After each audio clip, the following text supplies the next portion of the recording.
नमस्कार। आज के इस वीडियो में गोस्वामी तुलसीदास की रचना राम लक्ष्मण परशुराम संवाद के प्रश्नोत्तर के साथ मैं उपस्थित हूँ।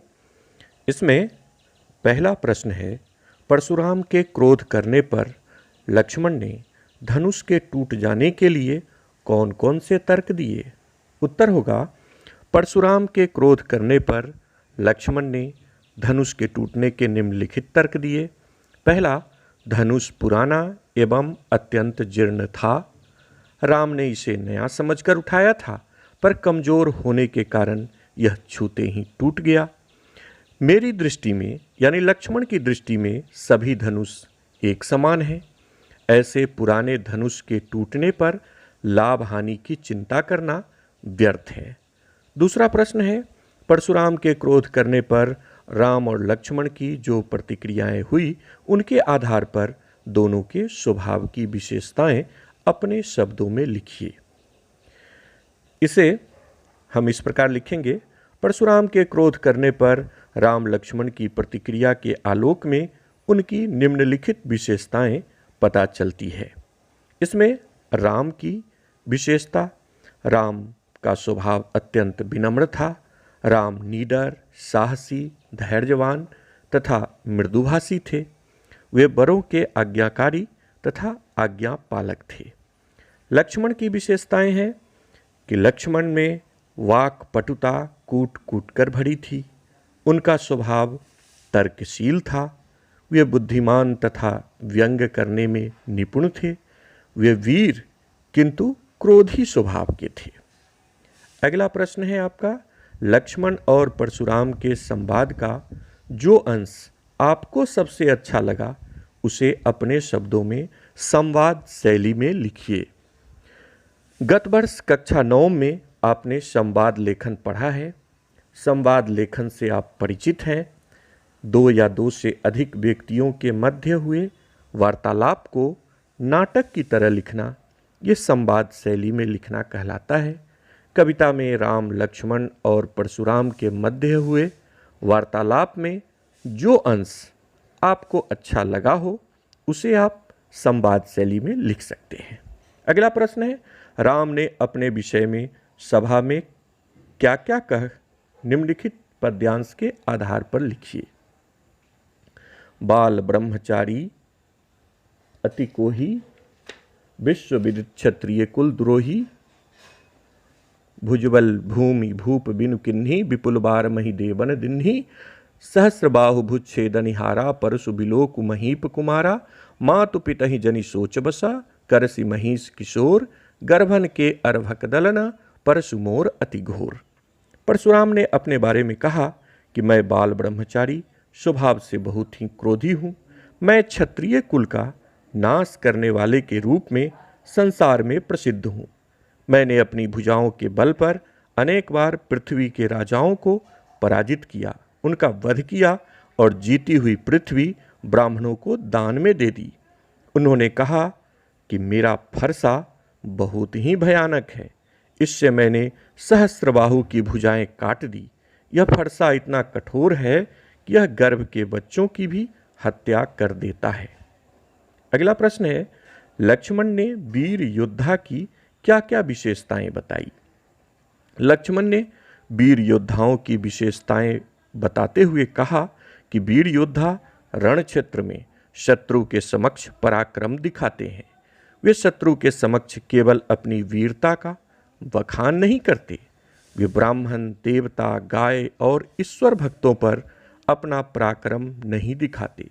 वे शांत, विनम्र तथा धैर्यवान होते हैं। वीर क्षोभ रहित होते हैं तथा अपशब्दों का प्रयोग नहीं करते हैं। अगला प्रश्न है कि साहस और शक्ति के साथ विनम्रता हो तो बेहतर है। इस कथन पर अपने विचार लिखिए। उत्तर होगा कि यह सत्य है कि साहस और शक्ति हर व्यक्ति के व्यक्तित्व की शोभा बढ़ाते हैं तथा योद्धाओं के लिए यह गुण अनिवार्य भी है, किंतु इनके साथ यदि विनम्रता का मेल हो जाए तो यह और भी उत्तम बन जाते हैं। विनम्रता से अकारण होने वाले वाद विवाद या अप्रिय घटनाएं होते होते रुक जाती है। विनम्रता शत्रु के क्रोध पर भी भारी पड़ती है। अपनी विनम्रता के कारण व्यक्ति विपक्षी के लिए भी सम्मान का पात्र बन जाता है। अगला प्रश्न है, भाव स्पष्ट करना है और इसमें जो पहला लिखा है, बिहसी लखनु बोले मृदुवाणी, अहो मुनीषु महाभट मानी, पुनि पुनि मोहि देखाव कुठारू, चहत उरावन फूंकी पहारू। तो परशुराम अपने बरबोलेपन से लक्ष्मण को डराने की असफल कोशिश करते हैं।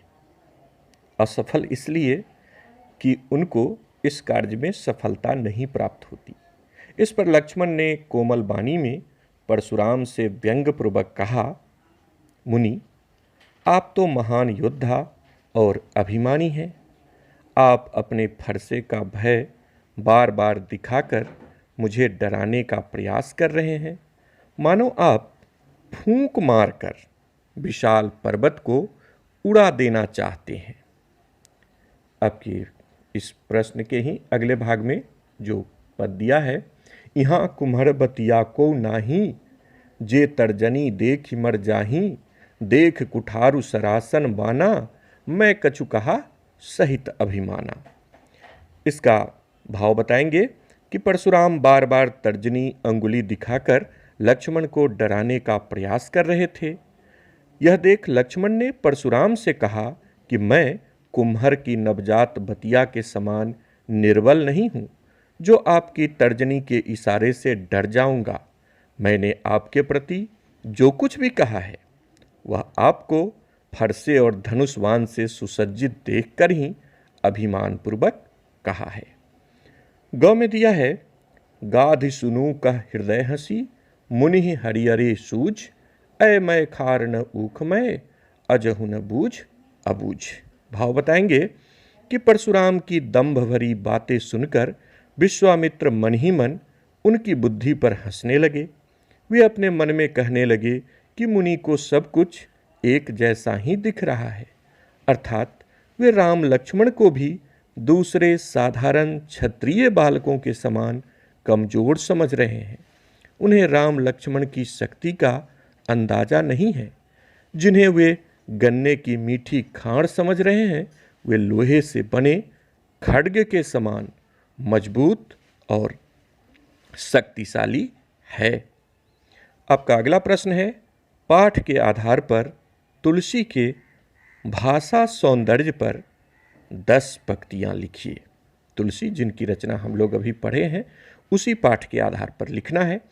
उत्तर लिख सकते हैं, तुलसीदास ने अपनी रचना रामचरितमानस में अवधी भाषा का सुंदर प्रयोग किया है। भाषा की सहजता एवं सरलता पूरे काव्य में दिखाई देती है। इनकी भाषा में प्रसंग के अनुकूल भावों को अभिव्यक्त करने की अपूर्व क्षमता है। इन्होंने दोहा और चौपाई छंद का प्रयोग किया है, जिसे सरलता से गाया जा सकता है। अनुप्रास, उपमा, उत्प्रेक्षा, रूपक आदि अलंकारों का आकर्षक प्रयोग तुलसी ने किया है। तुलसीदास की भाषा वीर रस की अनुभूति कराने में पूर्ण रूप से सफल है। भाषा में संगीतात्मकता का गुण है। लोकोक्तियों एवं मुहावरों का सुंदर प्रयोग किया गया है। इन्होंने अपने सभी पात्रों के व्यक्तित्व को उजागर करने में सफलता पाया है। तुलसी ने नीतिपरक प्रसंगों का सुंदर चित्रण किया है, जो लोगों के लिए प्रेरणादायक है। इनके काव्य में अर्थ की गंभीरता स्पष्ट दिखती है। अगला प्रश्न है कि इस पूरे प्रसंग में व्यंग का अनूठा सौंदर्य है, उदाहरण के साथ स्पष्ट कीजिए। राम लक्ष्मण परशुराम संवाद के पूरे प्रसंग में व्यंग का अनूठा सौंदर्य समाया हुआ है। लक्ष्मण व्यंग का कोई अवसर नहीं छोड़ते हैं। व्यंग की शुरुआत पाठ की तीसरी पंक्ति से ही होने लगती है, जिसमें कहते हैं कि सेवक सो जो करे सेवकाई, अरि करनी करी करिय लड़ाई। सेवक का कार्य सेवा करना है, लड़ाई करना नहीं। दूसरे अवसर पर व्यंग्यपूर्ण बातों का क्रम तब देखने को मिलता है जब लक्ष्मण परशुराम से कहते हैं, लखन कहा हसी हमरे जाना, सुनहु देव सब धनुष समाना, का क्षति लाभ जुन धनु तोरे, देखा राम नयन के भोरे। अगले प्रसंग में लक्ष्मण परशुराम पर इस प्रकार व्यंग करते हैं, पुनि पुनि मोहि दिखाव कुठारू, चहत उरावन फूंकी पहाड़ू, यहाँ कुम्हड़ बतिया को नाही, जे तर्जनी देखी मर जाही। इस प्रकार परशुराम जब बार बार अपनी वीरता का बखान करते हैं, तब लक्ष्मण उनकी वीरता पर व्यंग करते हुए उन्हें कायर तक कह डालते हैं। सूर समर करनी करही, कही न जना वही आप, विद्यमान रन पाई रिपु, कायर कथही प्रताप। इस प्रकार हम देखते हैं कि इस पूरे प्रसंग में व्यंग का अनूठा सौंदर्य दिखाई देता है। आपका अगला प्रश्न है, निम्नलिखित पंक्तियों में प्रयुक्त अलंकार पहचान कर लिखिए। पहला है, बालक बोली बधौ नहीं तोही। स्पष्ट है कि इसमें ब वर्ण की आवृत्ति होने के कारण अनुप्रास अलंकार है। दूसरा है, कोटि कुलिसम बचनु तुम्हारा। इसमें वचन उपमेय है, कुलिस उपमान है और वाचक पद के रूप में सम शब्द का प्रयोग किया गया है और इस प्रकार यहाँ उपमा अलंकार है। कोटि कुलिस में क वर्ण की आवृत्ति के कारण अनुप्रास अलंकार भी है। इस प्रकार इसमें दोनों ही अलंकार स्पष्ट रूप में दिख रहे हैं। तीसरा है, तुम तो कालु हाँक जनु लाबा, बार बार मुहि लागी बुलाबा। यहाँ पर उत्प्रेक्षावाचक शब्द जनु के प्रयोग से उत्प्रेक्षा अलंकार है। बार बार मुहि लागी बुलाबा में बार बार शब्द की आवृत्ति होने के कारण पुंडुक्ति प्रकाश अलंकार है। हम लोग के ध्यान में होगा कि जब एक ही शब्द का प्रयोग दो बार किया जाए और दोनों का अर्थ अलग अलग हो तब वहाँ यमक अलंकार होता है, और दोनों का अर्थ यदि एक ही हो तब उसे हम पुंडुक्ति प्रकाश अलंकार कहते हैं। यहाँ पर दोनों शब्द का अर्थ एक है, इसलिए स्पष्ट है कि पुंडुक्ति प्रकाश अलंकार का प्रयोग यहाँ हुआ है। अगला है, लखन उतर आहुति सरिसा, भृगुबर कोप कृषानु, बढ़त देख जल संबचना, बोले रघुकुल भानु। इसमें पहली पंक्ति में लखन उतर उपमेय है और आहुति उपमान है तथा वाचक पद के रूप में सरिस शब्द का प्रयोग किया गया है। इस प्रकार यहाँ उपमा अलंकार है। पुनः दिया है, भृगुबर कोप कृषानु।